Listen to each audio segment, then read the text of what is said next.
Assalamualaikum warahmatullahi wabarakatuh. I'm Renita Kamadevi, an accounting student class F. In this opportunity, I'd like to explain you about accounting information by Larry Walther and Christopher Skousen. Okay, let's get started. You likely have a general concept of what accountants do. They capture information about the transactions and events of a business and summarize that activity in reports that are used by persons interested in the entity.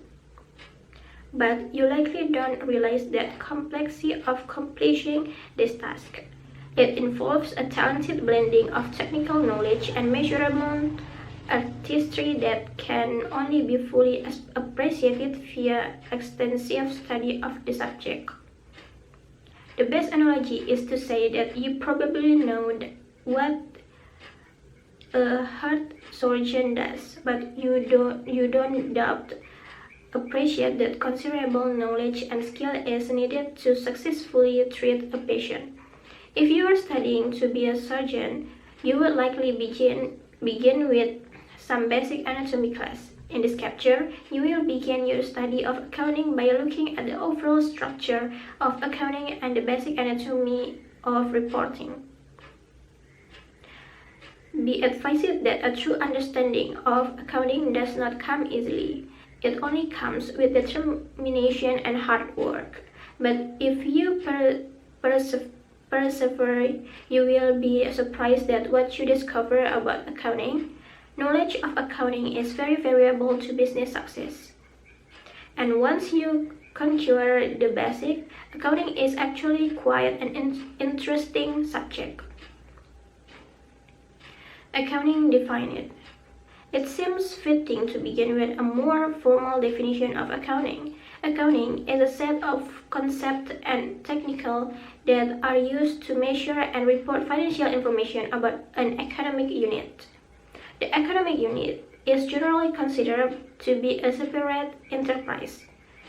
The information is potentially reported to a variety of different types of interested parties. These include businesses, managers, owners, creditors, governmental units, financial analysts, and even employees.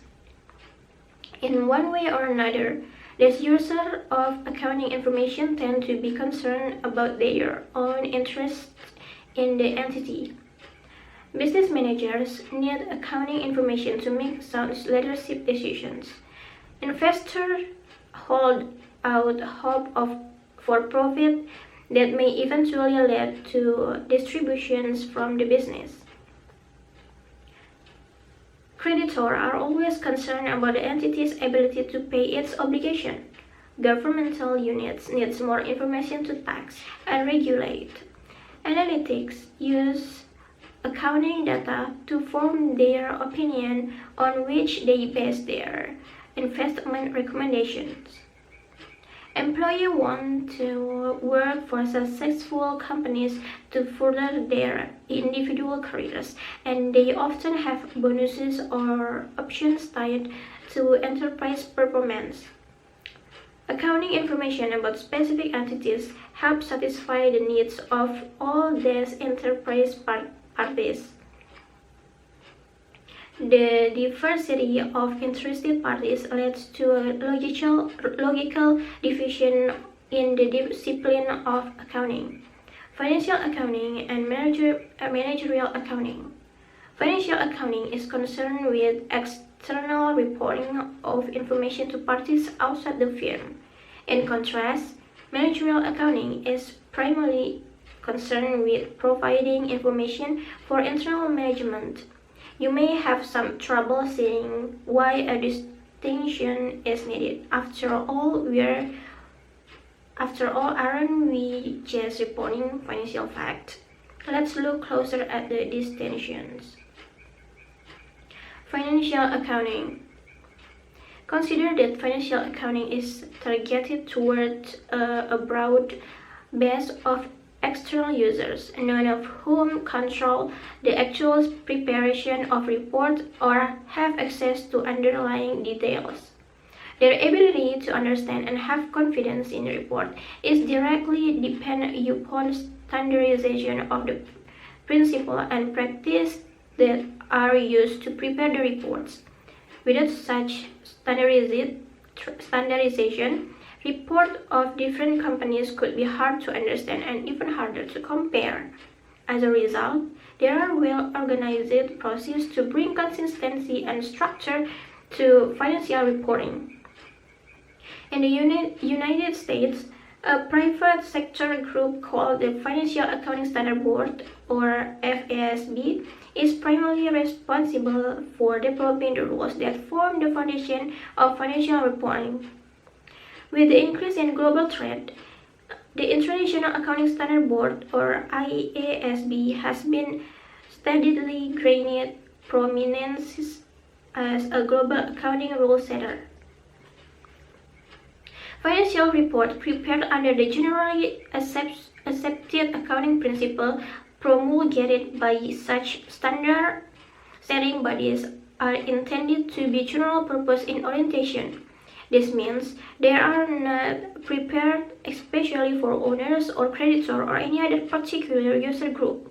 Instead, they are intended to be equally useful for all user groups. As such, attempts are made to keep them free from bias or natural. Managerial accounting. In sharp contrast to financial accounting, managerial accounting information is intended to serve the specific needs of management. Business managers are charged with business planning, controlling, and decision making. As such, they may desire specialist reports, budgets, and product cost data and other details that are generally not reported on an external basis. Further, management may dictate the parameters under which such information is to be accumulated and presented. For instance, the AAP may require that certain search costs be deducted immediately in computing a business external reported income. On the other hand, management may see the cost as a long-term investment and stipulate that internal decision-making be based upon income numbers and exclude such costs. This is their prerogative. Hopefully, such internal reporting is being done logically and rationally, but it need not follow any particular set of guidelines. And then a quality information system. Both financial accounting and managerial accounting depend upon a strong information system to reliably capture and summarize business transaction data. Information technology has radically reshaped in mundane part of the practice of accounting during the past 30 years. The era of the green eye-shaded accounting has been relegated to the annals of history. Now, accounting is more of a dynamic decision-making discipline rather than a bookkeeping task. Inherent limitations. Accounting data is not absolute or concrete. Considerable amounts of judgment and estimation are necessary to develop the specific accounting measurements that are reporting during a particular month, quarter, or year. But the only way around the problem of utilizing estimation in accounting is to wait until the facts are known and certainly before issuing any reports. However, by the time any information could be reported, it would be so stale as to lose its usefulness. Thus, in order to timely present information, it's considered to be far better to embrace reasonable estimation in the normal preparation for ongoing financial reports. Okay, that's all about my explanation. For lesson more, I do apologize. So, thank you for watching. Wassalamualaikum warahmatullahi wabarakatuh.